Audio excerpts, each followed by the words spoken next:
రాష్ట్రంలో కాంగ్రెస్ పార్టీ అధికారంలో ఉంది.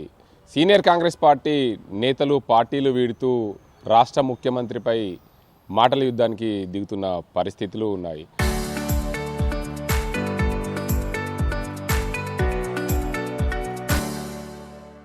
అసలు ఇన్నేళ్ళు పార్టీ పదవులు అనుభవించి వెళ్ళేటప్పుడు ముఖ్యమంత్రిని తిట్టవడం ఎంతవరకు సమంజసమని కాంగ్రెస్ పార్టీ నేతలు మండిపడుతున్నారు. మనతో మాట్లాడేందుకు రాష్ట్ర cooperative union chairman Manala Mohan Reddy ఉన్నారు. వారిని అడుగుదాం. సార్ చెప్పండి, ప్రధానంగా రాష్ట్రంలో కాంగ్రెస్ పార్టీ అధికారం ఉంది. అధికారంలో ఉన్నప్పుడు ప్రతి ఒక్కరూ తమకు పదవులు వస్తాయని ఆశపడుతుంటారు. కానీ ఎలాంటి మచ్చలేని నాయకుడు, మాజీ మంత్రి, ఎమ్మెల్యేగా చేశారు, ఎమ్మెల్సీగా కొనసాగారు, నిజామాబాద్ జిల్లా ఎంపీగా కూడా పోటీ చేసిన పరిస్థితి ఉంది. ఆయన మీకు ఉన్న అనుబంధం, అప్పట్లో ఉన్న పరిస్థితులు, రాష్ట్ర ముఖ్యమంత్రిని తిట్టడంపై మీరేమంటారు? సుమారు 4 దశాబ్దాలుగా కాంగ్రెస్ పార్టీతో అనుబంధం పెంచుకున్నటువంటి జీవన్ రెడ్డి గారు వెళ్ళిపోతున్నప్పుడు మేము కూడా కొంచెం బాధ అనిపించింది. కారణం ఏంటంటే ఈ పార్టీతోటి అనుబంధం పెంచుకొని కష్టకాలాల్లో కష్ట సుఖాలలో కూడా ఈ పార్టీని నమ్ముకొని ముందుకెళ్ళినటువంటి వ్యక్తులలో జీవన్ రెడ్డి ఒక్కళ్ళు. అంతవరకు మేము 100% ఆయన మీద పెద్ద ఆయన మీద సానుభూతి చూపడానికి మాకు ఎలాంటి సందేహం కానీ సంకోచం కానీ లేదు. కారణం ఏంటంటే ఈ పార్టీ కష్టకాలంలో ఉన్నప్పుడు పూర్తిగా తన నిబద్ధతతో పనిచేసిన వ్యక్తులలో జీవన్ రెడ్డి గారు ఒకరు. దాంట్లో రెండో ఆప్షన్ లేదు. కానీ ఈ రాష్ట్రంలో ఒక రాక్షసుడు అనేటువంటి కేసీఆర్ పైన మనం పోరాటం చేసి సమిష్టిగా పోరాటం చేసి పిసిసి అధ్యక్షులుగా రేవంత్ రెడ్డి గారి యొక్క నాయకత్వంలో రాహుల్ గాంధీ యొక్క సూచనల మేరకు విపరీతమైన కష్టాలను ఎదుర్కొంటూ ఆ రోజు ఇప్పుడున్న ముఖ్యమంత్రి గారు ఆయన అనుభవించిన కష్టాలు లేవు. కాంగ్రెస్ పార్టీలోకి వచ్చి కాంగ్రెస్ పార్టీలో ఆయన చేయని కష్టం లేదు, ఆయన చూడని అవమానం కూడా లేదు. అన్ని అవమానాలు ఎదుర్కొన్నప్పటికీ కేసీఆర్ను గద్దెదించాలి, కాంగ్రెస్ పార్టీని ఈ రాష్ట్రంలో అధికారంలోకి తీసుకురావాలనే సింగిల్ ఎజెండాతో ముందుకెళ్ళినటువంటి వ్యక్తి ఈ రాష్ట్ర ముఖ్యమంత్రి రేవంత్ రెడ్డి గారు. కోర్స్ ఈ సంఘటనలలో చాలా విషయాలపైన మేము కూడా కొంత ఇబ్బంది పడుతున్న సందర్భాలు మేము చూస్తున్నాం. 10 సంవత్సరాలు మేము ఈ పార్టీ కోసం కొట్లాడినప్పుడు అనుకోకుండా కొత్త వ్యక్తులు వస్తే అక్కడ ఉండే ఘర్షణ ఏ విధంగా ఉంటుందని నాకు తెలియదు కాదు. ఎందుకంటే ప్రత్యక్షంగా నేను ఇవాళ బాలకొండ నియోజకవర్గంలో ఆ పరిస్థితిని ఎదుర్కొంటున్నాను నేను. కానీ ఈ పార్టీ మనకు పనిచేయలేదని చెప్పడం ఏదైతుందో తప్పు విషయంకి వస్తుంది. కారణం ఏంటంటే ఇలా జీవన్ రెడ్డి గారికి 2018లో ఎమ్మెల్యేగా ఓడిపోయిన తర్వాత పార్టీ 2018లో ఎమ్మెల్సీ టికెట్ ఇచ్చి గెలిపించుకున్నటువంటి చరిత్ర. ఇవాళ ఆ రోజు జీవన్ రెడ్డిగా కంటే కాంగ్రెస్ పార్టీకి ఒక ప్రతినిధిగా చూసి మేమంతా కూడా పనిచేసి జీవన్ రెడ్డి గారి గెలుపులో అందరము ఈ జిల్లాలో ఉన్నటువంటి కార్యకర్త నుంచి అనుకుంటే ఈరోజు ఉన్నటువంటి పిసిసి ప్రెసిడెంట్ వరకు సుదర్శన్ రెడ్డి వరకు అందరూ కూడా వాళ్ళ శక్తి మంత్రాలు కూడా పనిచేసి ఆ రోజు మా వంతు బాధ్యతగా ఈ ఎమ్మెల్సీగా మీరు గెలవడానికి కాంగ్రెస్ పార్టీ దోహదపడ్డది. అది ఇంకో 2 సంవత్సరాల్లో ఉన్నదనే క్రమంలోనే మీరు మళ్ళీ ఎమ్మెల్యేగా పోటీ చేస్తామంటే కూడా ఈ పార్టీ మీకు అవకాశాలు ఇచ్చింది. అందులో అన్ని రకాల సహాయ సహకారాలు అందించింది పార్టీ. మీరు మచ్చలేని నాయకుడు ఉండడనే కారణం కావచ్చు, ఈ పార్టీని అంటిపెట్టుకొని ఉండడనే కావచ్చు, ఎలక్షన్లలో అన్ని రకాల సహాయ సహకారాలు అందించి పార్టీని మీలోనే ఎమ్మెల్యేగా నిలబెట్టింది. దురదృష్టవస్తు గెలుపోవటంలో మన చేతులు లేవు, మీరు ఓడిపోయినరు. ఆ తర్వాత మళ్ళీ మీరు ఎంపీ టికెట్ అడిగితే మీకు ఎంపీ టికెట్ ఇవ్వడానికి కూడా కాంగ్రెస్ పార్టీ వెనుక. ఎందుకంటే ఇవాళ ఏదైతే మీరు మాట్లాడుతుర్రో 40 సంవత్సరాల సీనియారిటీ నాకుంది, 40 సంవత్సరాలు ఈ పార్టీ కోసం నేను సాక్రిఫైస్ చేసినని చెప్తున్నావో వాటన్నిటి పరిగణలోకి తీసుకునే కదా నీకు ఎమ్మెల్యే ఓడిపోయిన తర్వాత ఎమ్మెల్సీ ఇచ్చిర్రు, ఎమ్మెల్సీ ఉండగానే మళ్ళీ ఎమ్మెల్యే టికెట్ ఇచ్చిర్రు, ఎమ్మెల్యే ఓడిపోతే మళ్ళీ ఎంపీ టికెట్ ఇచ్చారనే విషయాన్ని మీరు మర్చిపోయి ఇవాళ ఈ రాష్ట్రంలో ప్రభుత్వం స్టేబుల్గా ఉండాలంటే ఏఐసిసి తీసుకున్న నిర్ణయాల మేరకు కొంతమంది మన పార్టీలకు రావడం కానీ చేయడం కానీ జరిగినట్టు సంఘటనలు నీకు తెలియని కావు. కానీ మీరు ఇవాళ ఏఐసిసి తీసుకున్న నిర్ణయంలో భాగంగానే మీ జైత్యాలలో జరిగిన సంఘటనలు తప్ప అది ముఖ్యమంత్రి సింగిల్ ఆలోచన కాదనే విషయం నీకు కూడా తెలుసు. కానీ వెళ్ళే ముందు ముఖ్యమంత్రి గారి గురించి 4 మాటలు మాట్లాడితే మీకు గౌరవం ఎంతైతే గౌరవం ఉండేనో ఎందుకంటే నేను గౌరవించే వ్యక్తులలో మీరు ఒక్కరు. కానీ ఇలా ఆ గౌరవాన్ని మీరే తగ్గించుకుని నేను భావిస్తున్నా. కారణం ఏంటంటే మీరు ముఖ్యమంత్రి గారికి సంబంధించిన విషయంలో మాట్లాడాల్సింది కాదు.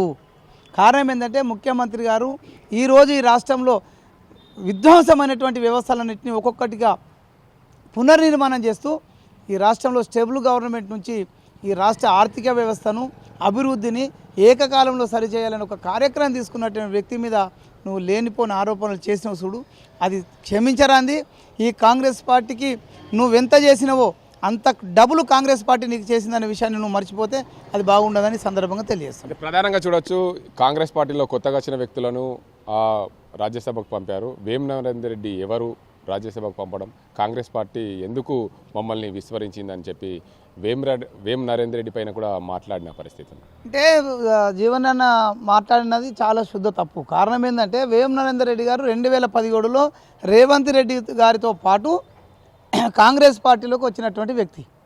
ఈ 2017 నుంచి 2026 వరకు ప్రతి క్షణం ప్రతి నిమిషం ఈ కాంగ్రెస్ పార్టీ ఉన్నతి కొరకు ఏ లక్ష్యం కోసం అయితే రేవంత్ రెడ్డి గారు కొట్టాడిరో, ఈ కాంగ్రెస్ పార్టీని ఈ రాష్ట్రంలో నిలబెట్టాలని రేవంత్ రెడ్డి గారి సంకల్పం ఉండేనో, ఆ సంకల్పంలో ప్రతి అడుగేసినటువంటి వ్యక్తులలో వేం నరేందర్ రెడ్డి గారు ఒక్కరు. ఎందుకంటే వేం నరేందర్ రెడ్డి గారి గురించి అంటే ప్రపంచానికి తెలియాల్సిన విషయం ఉంది. 2017లో జాయిన్ అయ్యేటప్పుడు మాజీ ఎమ్మెల్యేగా ఈ పార్టీలో జాయిన్ అయినటువంటి వ్యక్తి. కానీ 2018లోకి వచ్చేసరికి టికెట్ల విషయాల్లో జరుగుతున్నప్పుడు కూడా అక్కడ అవకాశాలు లేకపోతే 2018లో కూడా టికెట్ రాలేదు వేం నరేందర్ రెడ్డి గారికి.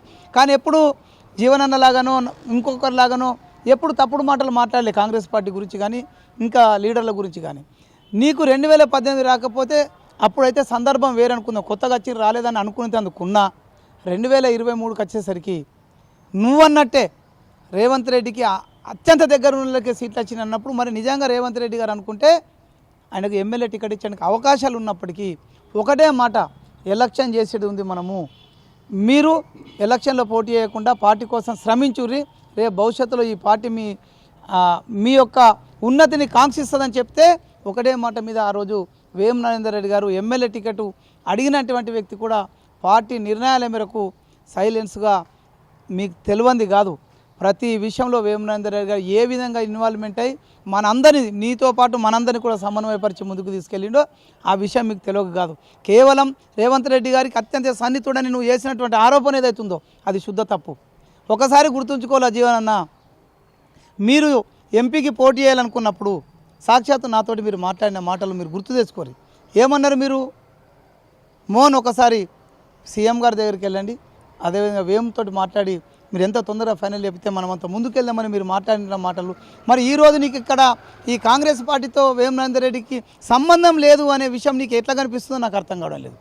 అంటే ఆ రోజు మన అవసరాలు ఉన్నప్పుడు వేం నరేందర్ రెడ్డిని మాట్లాడాల్సిన పరిస్థితి నుంచి ఈరోజు వేం నరేందర్ రెడ్డికి కాంగ్రెస్ పార్టీకి ఏం పని చేసిందంటే 2017 నుంచి నిన్నటి వరకు 100% ఈ పార్టీ కోసం నిరంతరం శ్రమిస్తున్న వ్యక్తులలో వేం నరేందర్ రెడ్డి ఒక్కోడనే విషయాన్ని అది నీకు కూడా తెలుసు. కేవలం ముఖ్యమంత్రిని బదనాం చేయాలనే ఉద్దేశంతో నువ్వు ఏదైతే చేస్తున్నావో ఇది శుద్ధ తప్పు. నీకు ఈ పార్టీలో ఉండలేకపోతే అది నీ పర్సనల్ విషయం అన్నా, నీ మీద మా అందరి గౌరవాలు ఉండే. నిన్న మీరు ముఖ్యమంత్రి పైన, వేం నరేందర్ రెడ్డి పైన, పార్టీ పైన మీరు చేసినటువంటి ఆరోపణలు కొంచెం బాధ అనిపిస్తున్నాయి. అది ఇప్పటికైనా మార్చుకోరు. మీరు రేవంత్ రెడ్డి మీద పోరాటం చేస్తే వచ్చే ప్రయోజనం ఏం లేదన్నా, ప్రజా సమస్యల మీద పోరాడండి, అది ఖచ్చితంగా బాగుంటుంది. రేవంత్ రెడ్డి మీద పోరాటం, రేవంత్ రెడ్డి మరి అల్పుడేం కాదు. రేవంత్ రెడ్డి మీరు నిన్న అన్నట్టే కుప్పము, కొడబ్గల్, గజ్వెల్, సిద్దిపేట కంటే అభివృద్ధి చేసిన చూడు. మీరు చెప్పిన ఈ పేర్లందరితో పోరాటం చేసుకుంటేనే ఇక్కడ దాకా వచ్చిండు. కాబట్టి మీరు అది ఆలోచించాలి. రేవంత్ రెడ్డి గారి గురించి మాట్లాడేటప్పుడు మీరు ఎంత ఆలోచించి మాట్లాడితే అంతా మీకు, ఎందుకంటే మీ వెనుక ఇవాళ ఉన్న ప్రతి ఒక్క కార్యకర్త కూడా రేవంత్ రెడ్డి వీరాభిమానులు. నీకు వచ్చినటువంటి ప్రజలలో కూడా 70% మంది ప్రజలు మీ 40 సంవత్సరాల్లో మీతో ఉన్న అనుబంధాన్ని, కాంగ్రెస్ పార్టీతో అనుబంధాన్ని మీరు వెళ్తున్నప్పుడు ఆ ఒక్క క్షణమైన మీ పక్కపొంటు ఉండకపోతే మేము అన్యాయం చేసిన వాళ్ళమని నీ పక్కపొంటున్నారు తప్ప అందులో ఏ ఒక్కరు కూడా రేవంత్ రెడ్డికి వ్యతిరేకంగా లేరనే విషయం మీరు గ్రహిస్తే బాగుంటుందని ఈ సందర్భంగా తెలియజేస్తారు. ప్రధానంగా కాంగ్రెస్ పార్టీలో మరికొంతమంది సీనియర్లు ఉన్నారు, జగ్గారెడ్డి, విహెచ్ లాంటి వాళ్ళు, వాళ్ళ పరిస్థితి ఎలా ఉండబోతుంది? నేను 2 విషయాలు చెప్తున్నా. ఇవాళ జగ్గారెడ్డి గారే బ్రహ్మాండంగా మా ముఖ్యమంత్రి పనిచేస్తారు, ఇలాగానే ఎమ్మెల్యేగా ఓడిపోయిండు. కానీ జగ్గారెడ్డి ఎక్కడ నీలాగా రోడ్లకెక్కి బహిరంగంగా పార్టీ గురించి చెడు మాట్లాడతలేడు. వి హనుమంతరావు గారు అంత సీనియర్ వ్యక్తి, పార్టీ కోసం నిరంతరం శ్రమించే వ్యక్తి. హనుమంతరావు గారు కూడా మొన్న రాజ్యసభ అడిగిండు, రాలే.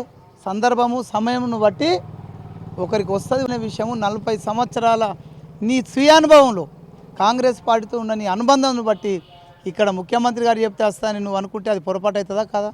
ఖచ్చితంగా ఈ రాష్ట్రంలో ఏ పదవి రావాలన్నా ఏఐసిసి అధ్యక్షులు మల్లికార్జున ఖర్గే గారు కానీ మన ఏఐసిసి మన లీడర్ మన నాయకుడు ఏదైతే నువ్వు అన్నావో రాహుల్ గాంధీ గారి నాయకత్వం గురించి ఆ నాయకుడు చెప్పిన వాళ్ళకి కదా పదవులు, మల్లికార్జున ఖర్గే గారు చెప్పిన వాళ్ళకి కదా పదవులు వచ్చేటి. మరి ఇలా మీరు రేవంత్ రెడ్డి గారి మీద ఆడిపోసుకుంటే మీకు ఏమొస్తుందని జీవనన్నా మీకు ఇబ్బంది అయితే అయి ఉండొచ్చు. కానీ నువ్వు ఒక్కడి గుర్తుంచుకో, ఈ సందర్భంగా నేను జీవనన్నకు ఒక సూచన చేస్తున్నా. నిజంగా నీ దాకా వస్తే కానీ నొప్పి తెలియలేదు.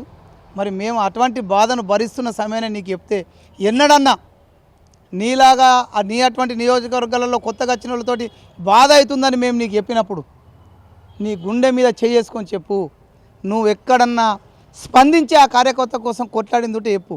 నీ కోసం నువ్వు కొట్లాడుకుంటున్నావు తప్ప ఈ పార్లమెంటు నియోజకవర్గంలో పోటీ చేసినప్పుడు మాలాంటి వ్యక్తులకు ఈ కొత్త పాతతోటి సమస్యలు ఉన్నాయని చెప్పినప్పుడు నువ్వు ఆ రోజు ఏ వైపు నిలబడ్డావో నీ గుండె మీద నిలబెట్టుకో, గుండె మీద చేసుకొని చెప్పు. ఆ రోజు నువ్వు కొత్తగా వచ్చిన వైపు నిలబడ్డావు కదా, నువ్వు ఆ రోజు కొత్త వచ్చిన వైపు నిలబడి నీకు కష్టం వచ్చినప్పుడు కొత్తోళ్ళు పాతోళ్ళని మాట్లాడితే ఇది ఎక్కడ కరెక్టు? నువ్వు పార్లమెంట్లో పోటీ చేసినప్పుడు ఏం చేసినావు? సాక్షాత్తు మీరు మా మీద అప్పటి పీసీసీ ముఖ్యమంత్రి గారికి చెప్పారు, మోహన్ రెడ్డి గారిని ఈరవత్నాన్ని గారిని ఇద్దరిని కాన్ఫరెన్స్కి బాల్కొండ కాన్ఫరెన్స్కి రావద్దని చెప్పారు మీరు అన్నారు. మరి ఆ రోజు మేము ఎంత బాధపడి ఉంటామని చెప్తున్నాను నేను. ఎందుకు ఆ రోజు నీ అవసరం ఉన్నది కాబట్టి కొత్తోని వైపు నిలబడతావు, ఇవాళ నీకు ప్రాబ్లం అవుతుంది కాబట్టి కొత్తోళ్ళు బతకచ్చిన వాళ్ళని పెద్ద పెద్ద మాటలు మాట్లాడుతున్నావు. అది బాగా నువ్వే గమనించుకో. నువ్వు ఆ రోజు ఈ 2 సంవత్సరాల కాలంలో ఏ కాన్స్టిట్యున్సీలు అన్నా ఈ పార్లమెంటులో కొత్తోళ్ళకు ప్రాబ్లం అవుతుందంటే ఎక్కడ నిలబడ్డావు ఒక క్షణం నువ్వు చెప్పాలా? నిలబడలే నువ్వు. ఎందుకంటే నీ అవసరం అయిపోయింది, పార్లమెంటుకు పోటీ చేసినావు, పార్లమెంట్కి వెళ్ళి ఎలక్షన్లు అయిపోయినాయి కాబట్టి నువ్వేమనుకున్నావంటే నా పని అయిపోయింది అనుకున్నావు. కానీ ఎలక్షన్ నాడు నువ్వు పాతోళ్ళమైన మమ్ములను నువ్వు అవమానపరిచే విధంగా నియోజకవర్గానికే రావద్దు అని చెప్పినటువంటి సంఘటన ఏదైతున్నా చూడో నీ ఆత్మవిమర్శ చేసుకో. సమస్యలు ఎవరికి వచ్చిన సమస్యనే, కానీ మేము నీలాగా ఆలోచించలే. ఇప్పటికి కూడా నీకు ఇబ్బంది అయింది, ఆ ఇబ్బందిని మేము అంటే నిజంగానే అరే అన్నకి ఇట్లా జరిగేది కాదేమని మేము భావించినాం తప్ప మీలాగా నా అవసరం కోసం కొత్తోడైతే నాకు సపోర్ట్ చేసినా సరే పాతోడు పోయినా సరే అని నిన్నడు అనుకోలే. ఇప్పటికి కూడా చెప్తున్నాం, నువ్వు ఈ పార్టీలో సుదీర్ఘంగా 40 సంవత్సరాల అనుబంధం ఉన్నటువంటి వ్యక్తి, మళ్ళీ పునరాలోచించాలని నేను విజ్ఞప్తి చేస్తున్నా. అంటే కానీ వేము నరేందర్ రెడ్డి పైన ముఖ్యమంత్రి పైన తప్పుడు మాటలు మాట్లాడితే అది నువ్వు పెద్ద అయినవు. నేను ఇంతకంటే అది నీ విజ్ఞతకి వదిలిస్తున్నా, ఇంతకంటే ఎక్కడ నేను మాట్లాడదలుచుకోలేదు. Thank you. మొత్తంగా చూడొచ్చు 40 ఏళ్ల పాటు పార్టీ పదవులు అనుభవించి వెళ్ళిపోయేటప్పుడు ముఖ్యమంత్రి రేవంత్ రెడ్డిని తిట్టడం ఎంతవరకు సమంజసమని చెప్పి అంటున్నారు. ప్రధానంగా ఎమ్మెల్యేగా మంత్రిగా పనిచేశారు కాంగ్రెస్ పార్టీలో, ఒక ఎమ్మెల్యేగా ఓటమి చెందారు. తర్వాత ఎమ్మెల్సీ పదవి కట్టబెట్టింది పార్టీ. తర్వాత ఎన్నికల్లో ఎమ్మెల్యేగా ఓడిపోయిన తర్వాత ఎంపీగా కూడా టికెట్ ఇచ్చింది కాంగ్రెస్ పార్టీ. అది ఏఐసిసి అధిష్టానం పిలుపు మేరకే నీకు టికెట్ వచ్చింది. అందులో భాగంగానే మీరు రాష్ట్ర ముఖ్యమంత్రిని తప్పుబట్టడం సమంజసం కాదు. మీకు విఘ్నతకే వదిలేస్తున్నాం. మీరు రాష్ట్రంలో సీనియర్ కాంగ్రెస్ పార్టీ నాయకులు ఉన్నారు. కాంగ్రెస్ పార్టీకి 40 ఏళ్ల పాటు సేవ చేశారు.